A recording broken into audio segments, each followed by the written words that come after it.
On today's video, I'm going to go through a Husqvarna 435 top handle chainsaw. I had one of my tree customers bring in 3 of them yesterday, said the saws weren't running.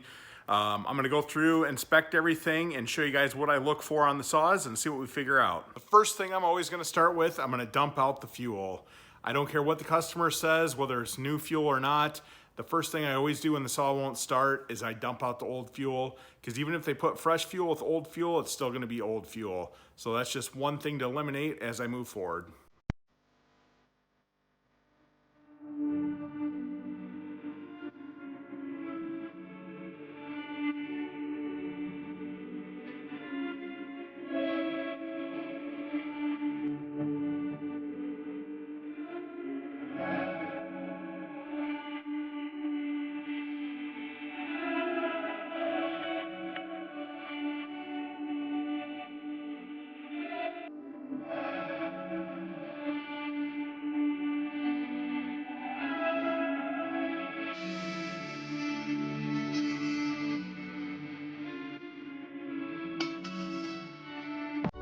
Next thing I'm going to do is remove the recoil covers. That way I can inspect the wires that are underneath, as well as checking the ignition coil and the gap on the flywheel.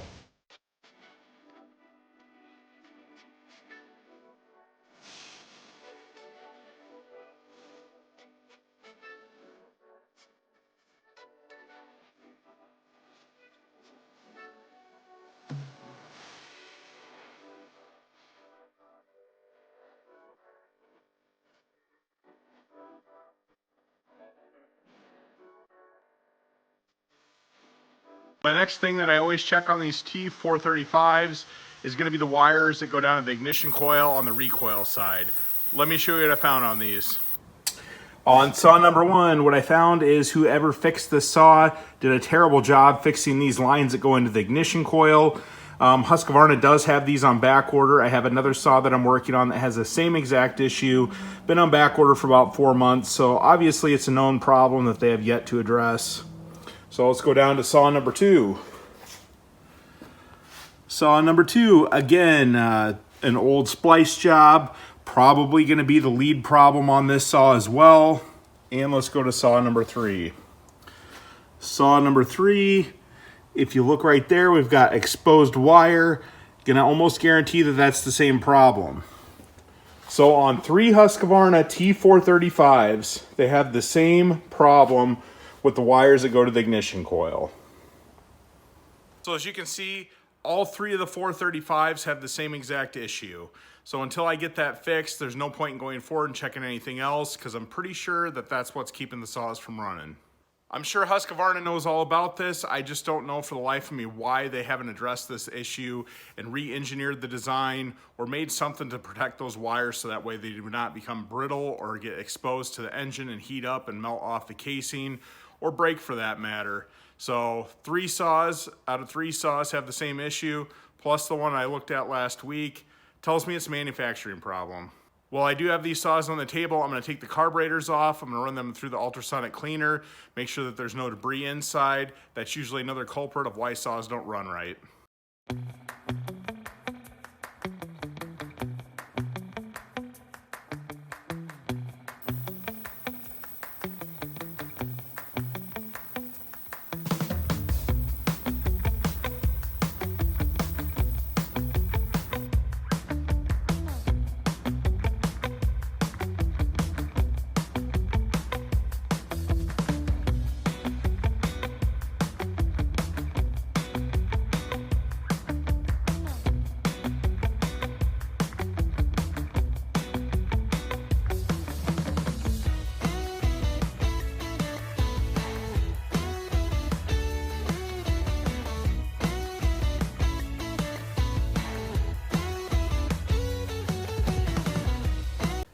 All 3 saws are now working. None of them were working when they came into the shop.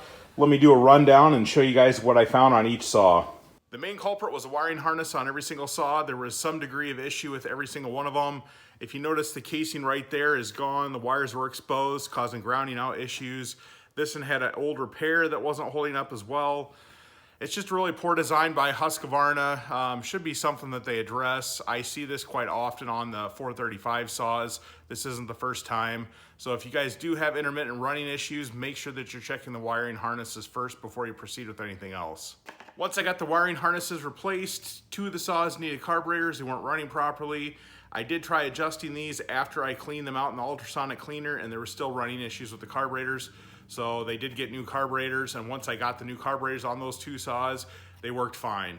The third saw had another issue I had to dig into. The third saw, when I got it running, had a really bad smoking issue. It almost looked like you're trying to burn wet leaves. It wasn't a carburetor issue. It wasn't a fuel issue, as I always dump the fuel out on these units when they come in and put fresh fuel in there, so I eliminate that problem right off the bat. What I had found, there's actually an oil tube that goes behind the muffler, and that oil tube came disconnected from the oil tank, so all that oil seeped onto the muffler. So every time the saw would get hot and the saw was running, it would start shooting out white smoke.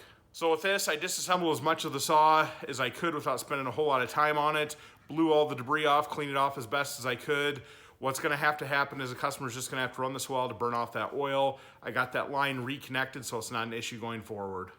So as you saw when I initially took the air filter covers off, the carburetor area with the air filters were completely full of dirt and debris. That was also one of the contributing factors of the saws not running properly. I got everything cleaned out, made sure that that manifold boot was clean, as well as everything else in that housing area. I hope you guys found this video helpful in diagnosing your T435 chainsaws. Like I said, main problem with these, wiring harness, make sure you guys are checking that as well when you're in there doing other repairs. So if you guys did find the video helpful, make sure you guys like the video down below and subscribe to our channel. I got lots of other great content on there and repairs that come through the shop.